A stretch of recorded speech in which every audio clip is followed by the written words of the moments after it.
Where? It talks about sociology and sociologist. That's not science. That's the study of people's behavior. All right, I want everyone to think back to the time that they were in school, and their teacher would tell them that if you didn't do the homework or the required reading, you weren't going to understand the class discussion the next day. We need to bring that mentality outside of school into the rest of the world.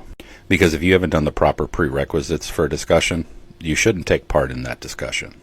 The basics of this discussion is that she shouldn't be called cis because as a cis woman, she finds the term cis offensive. And one of the bases of her argument is that the term cis is not scientific because she can only find it listed in sociology, and she doesn't believe that sociology is science. Completely ignoring the fact that science contains more fields in it than the chemistry and biology that she learned in middle school. Since she likes to use Wikipedia as her main source, I'll go ahead and use Wikipedia for mine.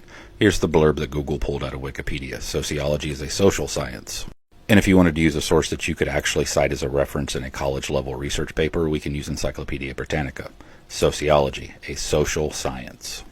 Sociology being one of my favorite subjects to take in college, my favorite class in sociology being sociology of gender, in which you learn about studying the concept of gender using a little technique called the scientific method.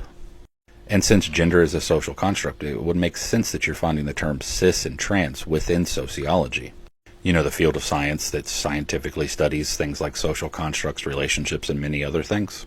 But before we wrap up, let me leave you with one more social science fact. There's a direct correlation between science deniers and conspiracy theorists.